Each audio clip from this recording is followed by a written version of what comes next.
Salam damai sejahtera di dalam Tuhan kita Yesus Kristus. Shalom, selamat pagi dan semangat pagi. Jumpa kembali dalam renungan pagi kita untuk hari ini, 11 Agustus tahun 2022. 11 Agustus tahun 2022. Dan pekabaran firman Tuhan kita di pagi hari ini dengan judul Roh Kudus memberi keyakinan. Sebelum kita lanjutkan, mari kita tunduk kepala dan kita berdoa. Bapa kami dalam sorga, terima kasih atas semua kebaikan-Mu dalam kehidupan kami. Kami boleh dijaga, dilindungi hingga di pagi hari ini. Kami akan mendengarkan pekabaran firman Tuhan, biarlah firman-Mu boleh menjadi berkat dalam kehidupan kami. Terpujilah nama-Mu ya Bapa, kami sambut firman-Mu dalam nama Yesus Tuhan dan Juru Selamat kami. Amin. Saudaraku yang kekasih, sebelum saya lanjutkan, saya mengucap terima kasih kepada yang selalu memberikan komentar pada channel ini. Semoga melaluinya channel ini selalu dapat berkembang untuk pelayanan, untuk kemuliaan bagi nama Tuhan.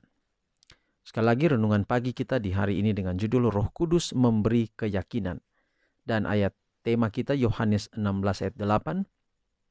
Dan kalau Ia datang, Ia akan menginsafkan dunia akan dosa, kebenaran, dan penghakiman. Sekali lagi Yohanes 16 ayat 8. Dan kalau Ia datang, Ia akan menginsafkan dunia akan dosa, kebenaran, dan penghakiman. Adalah kesempatan istimewa bagi setiap orang Kristen untuk merasakan gerakan-gerakan yang dalam dari Roh Allah. Indahnya damai akan meliputi pikiran, dan Anda akan gemar merenungkan Allah dan surga. Anda akan ceria menanti janji-janji yang mulia dalam firman-Nya. Tetapi ketahuilah terlebih dulu bahwa Anda baru mulai menjalani hidup Kristiani. Ketahuilah bahwa Anda baru melangkah ke jalan hidup kekal. Janganlah tertipu. Saya takut, saya tahu bahwa banyak yang tidak paham apa itu agama. Anda telah merasakan beberapa kejutan, berapa emosi, namun tidak pernah melihat luasnya akibat dosa. Anda tidak pernah merasakan keruntuhan Anda sebenarnya dan berpaling dari jalan yang jahat dengan kesedihan. Anda tidak pernah mati terhadap dunia. Anda masih suka akan kepelisiran. Anda suka terlibat dalam percakapan hal-hal duniawi. Namun ketika kebenaran Allah diperkenalkan, Anda tidak bicara apa-apa. Mengapa berdiam saja? Mengapa banyak bicara tentang perkara-perkara dunia dan membisu terhadap pokok yang harus Anda lakukan, satu pokok yang harus melibatkan segenap jiwa Anda? Karena kebenaran Allah tidak ada pada Anda. Hidup Kristen bukanlah satu modifikasi atau perbaikan dari yang lama, tetapi suatu transformasi sifat. Terjadi kematian diri dan dosa, dan hidup jadi baru sama sekali. Perubahan ini bisa terjadi hanya dengan pekerjaan Roh Kudus yang dapat mendatangkan hasil yang baik. Roh Kudus tidak pernah membiarkan tanpa penolong jiwa yang rindu kepada Yesus. Roh Kudus membawa perkara-perkara tentang Kristus dan menunjukkan kepadanya.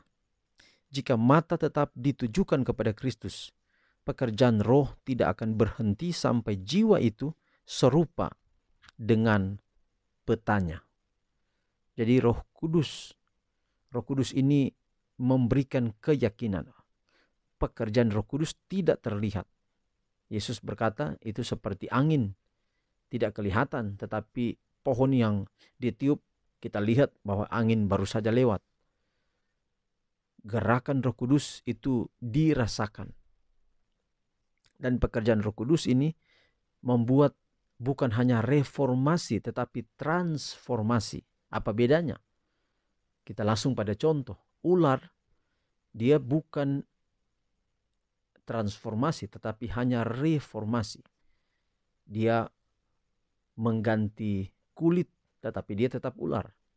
Beda dengan kumbang menjadi kupu-kupu. Ini yang disebut dengan transformasi.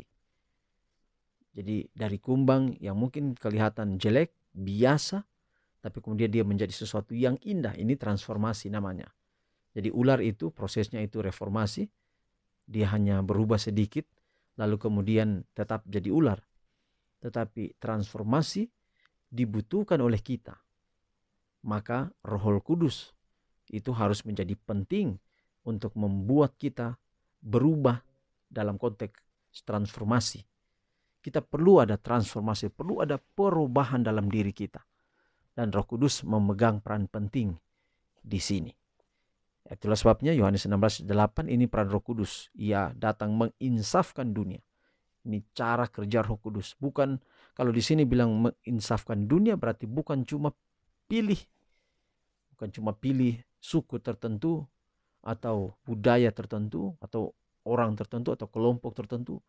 Tetapi ini sepadan dengan Yohanes 3:16, karena begitu besar kasih Allah akan dunia ini. Jadi peran Roh Kudus tidak hanya kepada satu kelompok, tetapi kepada semua orang. Ini peran Roh Kudus. Karena peran Roh Kudus adalah menginsafkan dunia. Kepada setiap orang dikaruniakan hal ini. Itulah sebabnya kalau saya dan saudara tahu itu salah, lalu kita melakukan kesalahan itu, maka ada beban dalam batin kita, dalam hati kita. Itulah peran Roh Kudus menuntun kita untuk menyesali. Bukan hanya untuk menyesali, tetapi melakukan tindakan berbalik dan bertobat.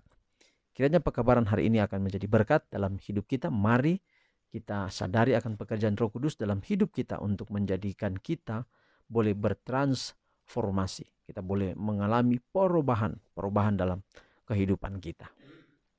Mari kita akhiri pekabaran pagi ini dalam doa. Kita berdoa. Bapa di surga, terima kasih atas kebaikan-Mu dalam hidup kami. Tuhan sudah pelihara kami sampai pagi ini. Kami bersyukur untuk firman Tuhan. Kiranya pekabaran firman boleh menjadi berkat dalam kehidupan kami. Berkati kami sepanjang hari ini dalam setiap tugas dan tanggung jawab kami. Kiranya kami berhasil hari ini karena Tuhan. Kalau ada kegagalan, sanggupkan kami untuk melewatinya dan selalu bergantung kepada Tuhan. Baik suka maupun duka, kami diajar untuk selalu bergantung kepadamu. Berikanlah keberhasilan kepada kami hari ini dan hidup kami ada dalam tangan Tuhan. Dan biarlah berkat Allah memenuhi hidup kami sepanjang hari ini. Kami telah berdoa dalam nama Yesus, Tuhan dan Juru Selamat kami. Amin. Saudaraku, demikian pekabaran di pagi ini. Tuhan berkati kita semua. Sampai jumpa besok. Shalom.